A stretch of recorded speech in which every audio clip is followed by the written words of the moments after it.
आजच डाउनलोड करा आणि तुमच्या आवडत्या मालिकांचा आनंद लुटा. आम्ही एकत्र एकांकिकांमध्ये काम करायचो. अच्छा. म्हणजे तेव्हा मी कॉलेजमध्ये पण होते आणि ह्याचं पासआउट झालं होतं. तर बाहेरच्या खुल्या एकांकिका स्पर्धा असतात. त्याच्यात हा एक अंबरनाथचा एक उमदा कलाकार म्हणून आमच्या ग्रुपमध्ये इन झाला होता. सो तिथून आमची तसं ओळख नको झाली. सांगूस. पहिल्यांदा कसं बघितलंस ते सांग. स्टेशनवर, डोंबिवली स्टेशनला.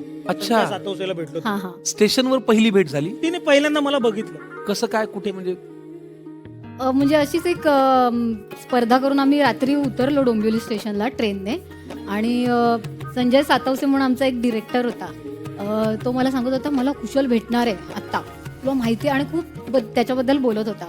आता इथे मला डोंबिवली स्टेशनला तो भेटणार आहे. तो माझं असं कोण आहे कोण आहे कोण आहे, आणि फायनली हा स्टेअर्सच्या इथे उभा होता आणि मी याला पाहिलं. म्हणजे अच्छा हा आहे का. मी पहिल्यांदा कधी बघितलं सांगतो. एक ठाण्यामध्ये एक स्पर्धा होती आणि एकपात्री अभिनय स्पर्धा, आणि आम्ही कोणा एकमेकांना ओळखायचोच नाही खरं तर. आणि झालं असं होतं की माझ्या मामानी फॉर्म भरला होता आणि मला फॉर्म भरायचा होता. मी म्हटलं मी नाही फॉर्म बिम भरत. मामा ऐन वेळेला घाबरले माझे एकदम.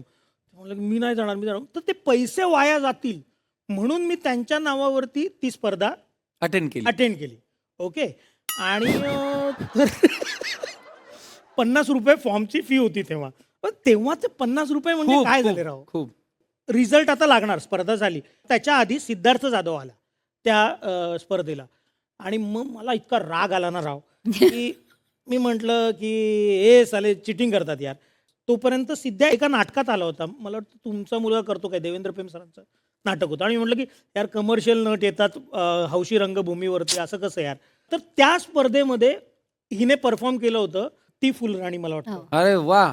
मला फारिस्टाच्या शापामधल्या बाई गत हुवाच हे. तर मी तुला आठवतंय वहिनी? हो. तर हिने ते परफॉर्म केलं होतं ना, तर मी असं बसलो तर म्हटलं यार काय पोरगी आहे यार, काय काम करते जबरदस्त. पण आमची काहीच ऍब्सोल्युटली ओळख नाही, इंटरॅक्शन पण नव्हतं. काहीच नाही. आपण रॅन्डम नाही का म्हणतो की अरे हे चांगलं काम करते, म्हणलं यार ही पोरगी भारी काम करते. आणि सिद्ध्या त्या एकपात्री अभिनय स्पर्धेला आला. मग रिझल्ट डिक्लेअर झाले आणि मी जेव्हा रिझल्ट चालू होता ना तेव्हाच म्हटलं की आता हे चिटिंग होणार, पासलिटी होणार ऑफकोर्स. आणि तेव्हा सिद्धार्थचा दुसरा नंबर आला, माझा पहिला क्रमांक आला. मामाच्या जागेवर तू जाऊन परफॉर्म केलंस. हा. तेव्हा मी म्हटलं नाही स्पर्धा खऱ्या असतात, रिझल्ट खरे लागतात बरं का.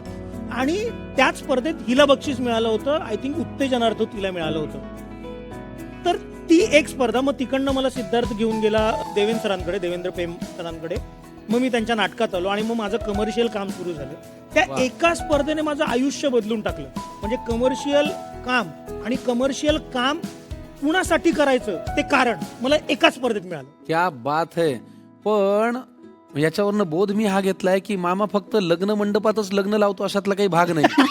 कुठल्या तरी स्पर्धेतही मामा लग्न जुळू शकतो. त्यामुळे मामाची मर्जी राखा. कधी कधी त्याच्या गैरहजेरीत तुमच्या आयुष्याची नैया तीराला लागू शकतो. मामा गैरहजर राहिला आणि साहेबांना पहिलं बक्षीस मिळालं. आता त्या स्पर्धेमध्ये तुम्ही जे परफॉर्म केलं होतं ते आठवत असेल तर एक छोटंसा सादरीकरण आम्हाला करून दाखवा.